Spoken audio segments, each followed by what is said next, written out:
a que vayamos al texto bíblico en el capítulo 10 de Lucas, y vamos a leer del verso 29 en adelante. El título de esta charla de este día es Crece como un adulto emocionalmente maduro. Crece como un adulto emocionalmente maduro. Es el séptimo sermón que hemos estado hablando en medio de estas últimas semanas de espiritualidad emocionalmente sana. Nos queda una más que estaremos teniendo la siguiente semana. Bendigamos al Señor y leamos el texto bíblico. Mira, yo no abrí mi Biblia y ni modos, no lo vamos a leer hasta que no lo encuentre. Si usted tiene a bien, por favor, levántese delante del Señor allí en su casa, en su hogar, y pueda junto conmigo recorrer las Escrituras en Lucas capítulo 10, versos 29. Dice así el texto bíblico. ¿Y quién es mi prójimo?, pregunta alguien. ¿Y quién es mi prójimo? Jesús respondió: bajaba un hombre de Jerusalén a Jericó y cayó en manos de unos ladrones. Le quitaron la ropa, lo golpearon y se fueron, dejándolo medio muerto. Resulta que viajaba por el mismo camino un sacerdote, quien al verlo se desvió y siguió de largo. Pero un samaritano que iba de viaje, ahí se me perdió, ay Dios mío. Bajaba un hombre de Jerusalén a Jericó y cayó en manos de los ladrones, le quitaron la ropa, lo golpearon y se fueron dejándolo medio muerto. Resulta que viajaba por el mismo camino un sacerdote, quien al verlo se desvió y siguió de largo. Así también llegó a aquel lugar un levita y al verlo se desvió y siguió de largo. Pero un samaritano que iba de viaje llegó a donde estaba el hombre y viéndolo se compadeció de él. Se acercó, le curó las heridas con vino y aceite y se las vendó. Luego lo montó sobre su propia cabalgadura, lo llevó a un alojamiento y lo cuidó. Al día siguiente sacó 2 monedas de plata y se las dio al dueño del alojamiento. Cuídemelo, le dijo, y lo que gaste usted de más se lo pagaré cuando yo vuelva. ¿Cuál de estos 3 piensas que demostró ser el prójimo de que él cayó en manos de los ladrones? El que se compadeció de él, contestó el experto en la ley. Anda entonces y haz tú lo mismo, concluyó Jesús. Padre, aquí está tu palabra. Padre, deposítela en nuestro corazón en el nombre de Jesús. Amén y amén. Crece como un adulto emocionalmente maduro. 7 lecciones, wow. Estamos ahí ya por finalizar, la próxima semana lo hacemos. Este miércoles todos nos vamos a reunir aquí en el templo para tener la última lección de los grupos pequeños. Vamos a estar orando, ministrándonos, vamos a estar permitiéndole a Dios que trabaje en algunas áreas que hemos estado sacando a la luz en este tiempo. 7 lecciones hemos visto. Recuerden, empezamos con las cosas que estaban mal, utilizamos a Saúl, luego hablamos de David. Conócete a ti mismo para poder conocer a Dios. David y su onda, él sabía de lo que tenía capacidad. Luego fuimos a retroceder para poder avanzar. Recuerde a José, la situación con sus hermanos fueron al pasado para poder avanzar, necesitamos hacerlo. El viaje a través del muro, ese golpe que nos damos, esa noche oscura, para estar en el proceso de Dios. Agranda tu alma a través del dolor y la pérdida. Hoy hablaban de eso, derramar nuestro corazón, permitir que Dios conozca lo que tiene nuestro corazón y Dios va a empezar a levantar. Por último, la semana pasada hablamos de descubrir el oficio diario y el sábado, de poder descansar, de poder reposar en Dios. 6 días trabajamos, un día tenemos para poder estar en paz y descansando con el Señor. Hoy vamos a hablar de la necesidad de crecer como un adulto emocionalmente maduro.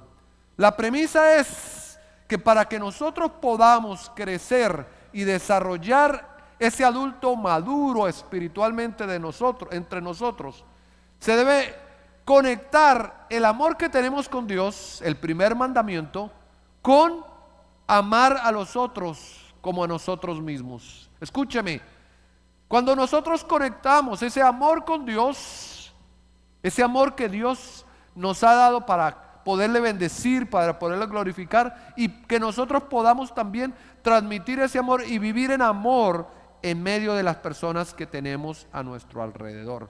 Una espiritualidad sana es esa conexión, esa conexión. Un cristianismo verdadero es cuando estamos juntos, trabajando, conectados espiritualmente entre el amor de Dios y el amor con las demás personas.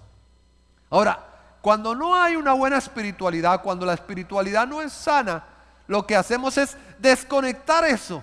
Tal vez amamos a Dios, tal vez hacemos por otro lado, otras personas aman a las personas pero no aman a Dios, se desconectan, y al desconectarse hay una hipocresía, hay una religión legalista, una religión que solo pretende ser y no una espiritualidad marcada por la honestidad y el quebrantamiento absoluto en Dios. Necesitamos que estén bien conectadas, que estén bien juntitas, que esté la espiritualidad, el amor de Dios y el amor a los demás unidos. Y para esto necesitamos revisar dos mitos que usualmente ocurren. Y es porque llegamos a los caminos del Señor y creemos que ya lo hemos hecho todo, ya lo hemos logrado todo, y ya nos aprendimos unos tantos versículos y bueno, como que nos sentimos más arriba de todo el mundo, tenemos la revelación, tenemos lo último, y vemos el mundo y vemos incluso otras iglesias por debajo. No son tan buenos como yo soy, no son tan perfectos como yo soy. La verdad es que no, es un mito, porque emocionalmente y espiritualmente puede ser que no seamos maduros, que estemos en cero. Que estemos en cero no quiere decir que porque hemos sido salvados, rescatados por Dios, ya estamos completos. Hay un trabajo por hacer. Dios tiene un trabajo por hacer en nuestras vidas para sanar, para cambiar y para transformar. Esto nos lleva al mito número 2. Y es que a veces pensamos que el amor que nosotros tenemos aquí entre los hermanos es cualitativamente mejor, diferente, el más alto comparado a los no cristianos allá afuera. Los vemos así, wow, ustedes no están apreciando ese amor que tienen estos cristianos. Nosotros sí somos los que tenemos ese amor perfecto, esa capacidad de amar. Y la verdad es que no. Las estadísticas están mostrando día tras día que lo que sucede afuera es igual a lo que sucede adentro. ¿Sabe usted que la tasa de divorcios de la gente corriente en la calle es igual a la tasa de divorcios más o menos en el mismo parecido a la tasa de divorcios en medio de la gente de la iglesia? Igualmente, la inmoralidad sexual que se ve en medio de la iglesia, o los conflictos de padres y hijos, el manejo del duelo, la furia, el enojo, es igual aquí que afuera. Pareciera que no ha entrado todavía el evangelio, no ha entrado todavía Cristo en medio de la iglesia. Hay una desconexión, hay algo que se despegó hace ratos, y lo estamos viendo en este texto. Un hombre erudito de la ley viene a preguntarle a Jesús: Jesús, ¿cuáles son los principales mandamientos? Le dice Jesús, y le dice: amarás a tu Dios como lo más importante y amarás a los otros como a ti mismo. Le dijo una pregunta a este erudito, le dice: bueno, ¿y quién es mi prójimo? ¿Quién es el otro? ¿Quién es la otra persona? Y empieza a contarle una historia que todos nos la conocemos, del buen samaritano. Le dice que iba por el camino y un hombre cayó presa de los asaltantes, lo golpearon, lo dejaron medio muerto, cayó al suelo, y luego ahí tendido, tal vez quejándose, tal vez no sé cómo estaba la condición. Pasaron al principio dos hombres, primero un sacerdote, y lo vio y siguió de largo. Luego pasó un levita y lo vio, dice, y siguió de largo. Y ahí estamos viendo una desconexión. ¿Por qué? Porque estos dos hombres, sacerdotes y levitas, se suponía que habían estudiado, se suponía que sabían el Torá, se suponía que habían leído todas las escrituras, se suponía que conocían los textos bíblicos, se suponía que rayaban sus Biblias y se aprendían de memoria textos y textos, se suponía que habían ido al seminario, se suponía que estaban haciendo todo, pero llegaron ante una necesidad de otro y lo vieron, dijeron: no, sigamos de largo. No sabemos qué pasó por su mente. Puede ser que se sintieron asustados, puede ser que dijeron: wow, por este camino aquí asaltan, puede ser una situación de una emboscada, puede ser que vivimos ocupados, tenemos que preparar el sermón, llegó el domingo, ya es sábado, y corrieron a hacer sus propias agendas y su propia vida y siguieron de largo. Tal vez amaban a Dios o creían amar a Dios, pero había una desconexión con su vida. Algo estaba pasando. Y es que cuando no hay madurez emocional, nosotros no sabemos amar. Nosotros no sabemos entregar nuestro corazón a las demás personas. Tal vez tratamos de hacerlo con Dios, pero no podemos hacerlo con otras personas. Y si queremos crecer como adultos maduros espiritualmente, debemos aprender a amar. Eran niños espiritualmente, eran niños emocionalmente. Algo estaba pasando con este sacerdote y este levita, porque toda su vida giraba en torno a ellos, a sus necesidades. Toda su vida estaba girando a lo que estaba pasando con ellos. Ellos ni se detuvieron a mirar al otro, a la otra persona que tenía tan grande necesidad. Y así somos cuando estamos en Cristo muchas veces y hemos crecido nuestros cuerpos, pero no hemos avanzado en nuestra vida cristiana. Sigue pequeña, sigue chiquita. Nos comportamos como bebés emocionalmente. ¿Y cómo es un bebé emocionalmente?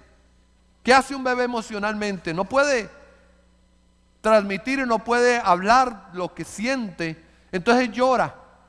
Llora para llamar la atención. Llora para que sus padres rápidamente vengan, su padre y su madre. Si no llegan rápidamente a su deseo, el niño, el bebé, inmediatamente llora más, se enoja más. Y a veces nosotros tenemos gente en la iglesia, en estas sillas, personas que actuamos como niños, como bebés espirituales. Cuando no se nos da el bobo, el chupo, rápidamente lloramos. Cuando no se nos da el tete, lloramos y peleamos y no transmitimos nuestros sentimientos, nuestras emociones. Tenemos la capacidad, huimos rápidamente. Ni siquiera hablamos con la gente. Pasa una circunstancia, hubo un altercado entre uno y otro, y en vez de dialogar, de discutir la situación, rápidamente se enchisman, se enojan, salen y se van. Nos comportamos también a veces como centrados, como se centra el niño en la edad de 6 a 10 años, que aunque ya empiezan a comunicar sus sentimientos un poquito, pero siguen manifestando situaciones de agresividad, se portan molestos, hablan con resentimiento, no saben cómo bregar sus emociones. Y nos pasa a veces, y así estamos a veces en la iglesia, no sabemos cómo bregar nuestras emociones. Estamos trabajando simplemente heridos en medio, y entonces utilizamos el resentimiento. Ya no le quiero y no le hablo. Y si pasa por mi lado, ya cada uno por un lado. Y no podemos manejar una conversación abierta, disponible. O como el adolescente, a veces estamos en medio porque actuamos a la defensiva, porque llevamos cuenta de lo que nos han dado. Somos un tanto narcisistas, somos un tanto rebeldes. Y cuidado me habla el pastor, cuidado me habla ese anciano. Si me habla me voy.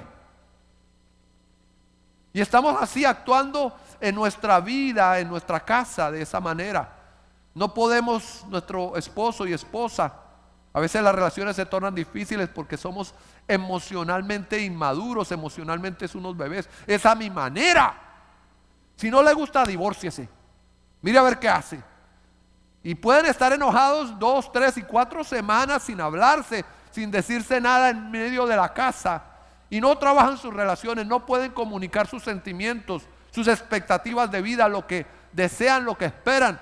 Y vienen aquí, adoran y alaban al Señor, pero van a su casa y siguen en el mismo problema, siguen en las mismas circunstancias. No se reconocen su espiritualidad. ¿Qué fue lo que hicieron? Pasaron de largo. Su espiritualidad no estaba basada en que amaban a Dios y amaban a las otras personas, sino estaba basada en su ser, sus necesidades, su yo, su narcisismo. Yo necesito. Dice, es que yo necesito recibir. Es que yo necesito que me den. Es que yo llego a la iglesia es para que me den. Y entonces, cuando hay alguna necesidad, cuando queremos que sirvan al Señor en alguna área, nunca se ven. Nunca contestan los textos, nunca contestan, nunca están disponibles, nunca ven en su corazón un deseo, siempre están a la carrera, porque lo que es importante es su mundo, su espacio, su casa, su trabajo, sus hijos. ¿Y qué de los otros? ¿Qué de las otras personas? ¿Qué del grupo de personas que Dios ha colocado a tu lado? Estos dos, el levita, el sacerdote y el levita, se mostraron egocéntricos, se mostraron a sí mismos. Pero el texto bíblico nos habla de un hombre que se portó maduramente emocionalmente, que supo detenerse, pararse, dice el texto, que se acercó al hombre. Inmediatamente fue a tocarlo, a ver qué es lo que estaba pasando. Y se dio cuenta de que estaba herido, mal herido. Y no le importó sacar el vino y el aceite, que tal vez era su vino y su aceite, tal vez era costoso, tal vez había tenido que trabajar mucho para poder hacer, pero la necesidad de este hombre ameritaba de que le diera vino. Era el agua de aquellos días, no le podían dar agua a cualquiera. Era el agua de aquellos días, le dio agua para que pudiera pasar tal vez su sed. Y empezó a curar sus heridas con el aceite que tal vez necesitaba, le curó. Dice que lo agarró, lo levantó, lo puso en la cabalgadura. Ya no le importaba a este hombre que su caballo fuera para él. No, sino que lo llevó, tal vez caminando, tuvo que caminar mucho trayecto hasta que lo llevó a la posada. Y llegada a la posada esa misma noche, él dice, lo cuidó.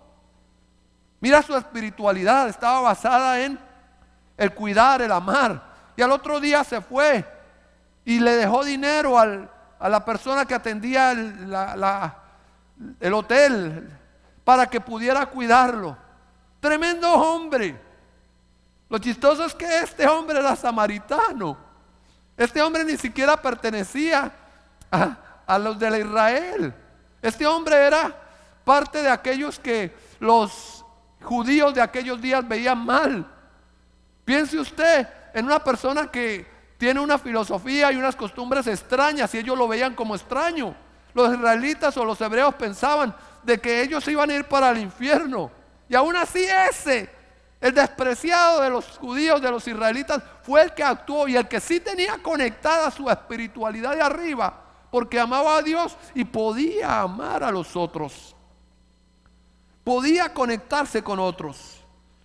Estaba emocionalmente adulto, porque un adulto emocionalmente es capaz de pedir lo que necesita de una manera clara, de una manera sencilla. Hay un problema entre los hermanos, se hablan, conversan con el pastor, conversan con el líder, reconocen, gestionan con su vida, asumen la responsabilidad de sus actos, piden perdón, dice discúlpeme, no lo debía hacer así.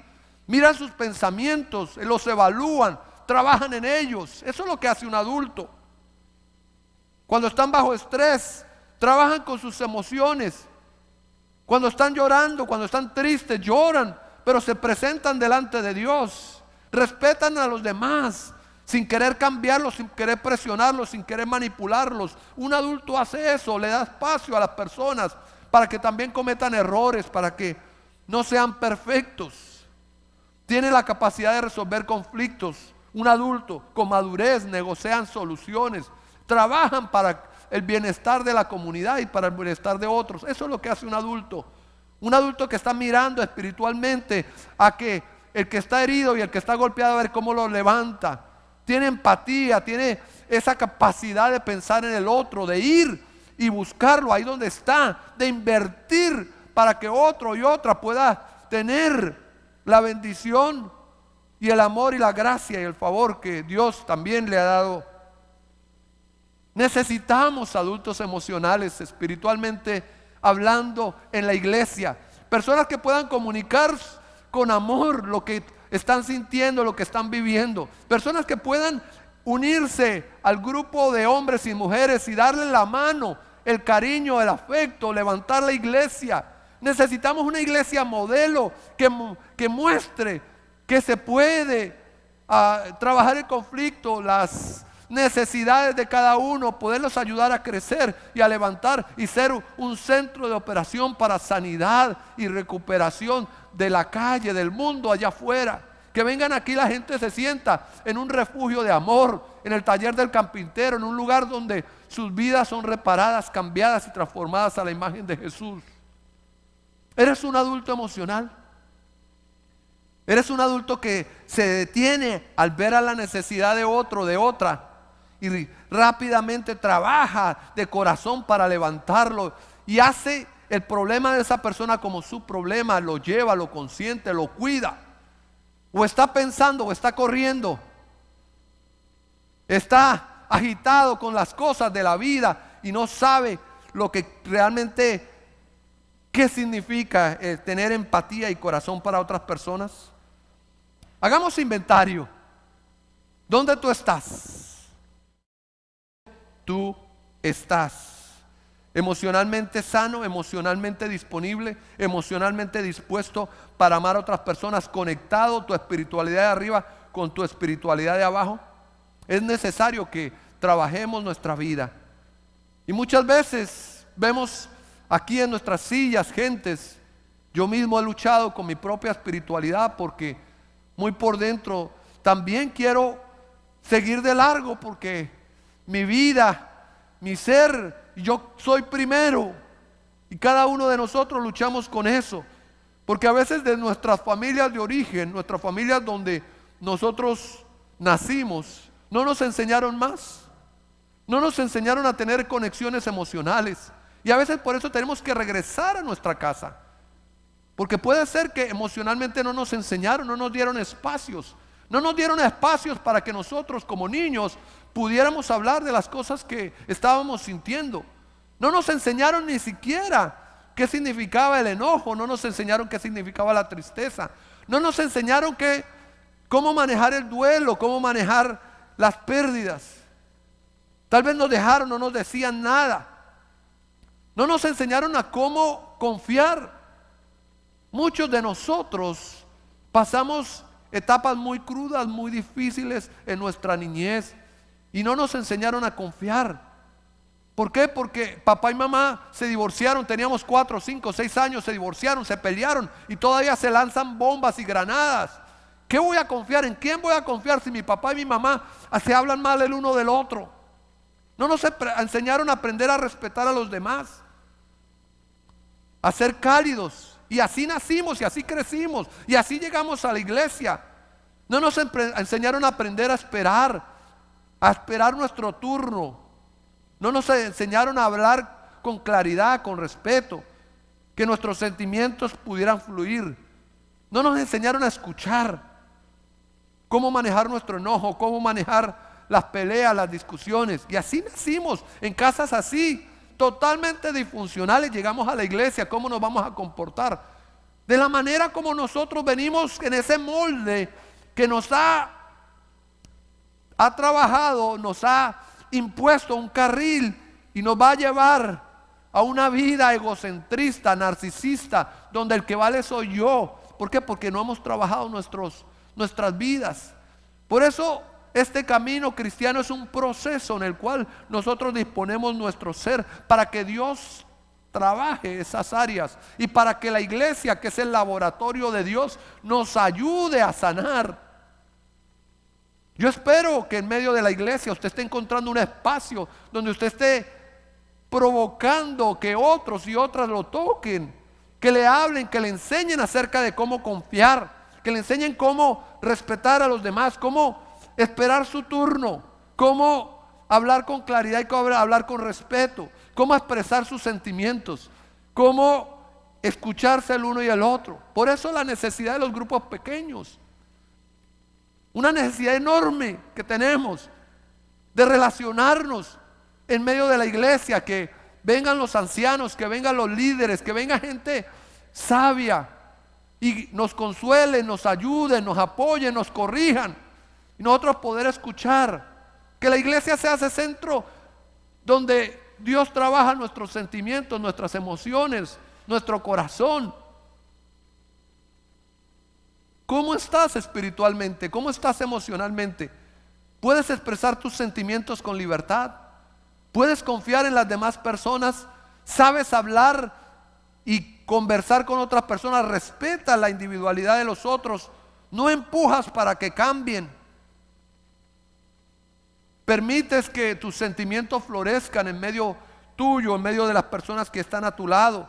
¿Sabes manejar el enojo? ¿Sabes manejar las dificultades, las luchas? ¿Sabes manejar el conflicto? ¿Cuánto se necesita de Dios? Yo les animo en el amor del Señor que usted utilice la iglesia como el lugar de recuperación, el lugar de sanidad, donde se conecta ese amor con Dios con el amor con el otro, donde usted puede trabajar juntas cosas y que usted pueda tener la empatía y que pueda tener el amor, que pueda tener la entrega completa. Es en Cristo Jesús. Por eso este hombre le dijo, Jesús le dice a este hombre: ¿y cuál es tu prójimo? Le dijo: por supuesto que es el último, es el samaritano. Es el hombre que se arrodilló, que cuidó, que estuvo al lado, que cargó al herido, que lo llevó y que lo condujo a donde estaba la zona de refugio. Ahí es donde nosotros tenemos que trabajar en nuestra vida espiritual. Ahí donde Dios está trabajando en nuestros corazones. Y Dios tiene un plan con su vida. Dios tiene un plan con tu vida para poder realizarlo. Porque Dios no te va a dejar igual. Si realmente tú llegaste a los pies del Señor, Dios va a empezar un proceso de transformación, un proceso de limpieza, un proceso de venir y a desarrollar esa cualidad emocional para que tú puedas trabajar tu vida espiritual y puedas crecer y parecerte más a Jesús. Este es el tiempo de crecimiento, este es el tiempo de desarrollo. Claro, todo parte con la decisión de hacer a Jesús como tu Señor y Salvador. Cuando tú lo haces, toda tu vida empieza a cambiar. Pero en ese momento es el puesto de inicio que yo te pido hoy que tú lo hagas si no lo has hecho. Pero de ahí para adelante, exponte a que venga el discipulado. Ven a las escuelas bíblicas, a la escuela de discipulado. Ven a los grupos pequeños, conversa con las personas. Tómate el tiempo de servir con otros, con otras aquí. Que hayan esos roces, que hayan esas dificultades. Permite que puedan orar por ti, permite que tú puedas orar por otros, permite que cuando hayan actividades allá afuera podamos empezar a servir, que vayas a la actividad de evangelismo que tenemos abril 17, que puedas ir al shelter cuando lo hablan, que estén en la misión, que podamos estar ahí trabajando juntos. Y el Señor va a ir trabajando poquito a poquito nuestras emociones. Y ahí donde habíamos sido heridos y lastimados porque no tuvimos una casa donde podíamos expresarnos y liberar esas emociones, aquí lo podemos encontrar cuando lo encontramos en el Señor. Yo le animo a usted en este día para que usted continúe en la labor de crecer y desarrollarse en el Señor. Es un trabajo arduo, un trabajo completo, pero nosotros aquí estamos dispuestos a apoyarlo, a servirle. Yo estoy dispuesto también como pastor a colaborarle, a darle mi ánimo, a decirle que Dios puede trabajar en su vida y en su corazón. Vamos a orar, vamos a orar.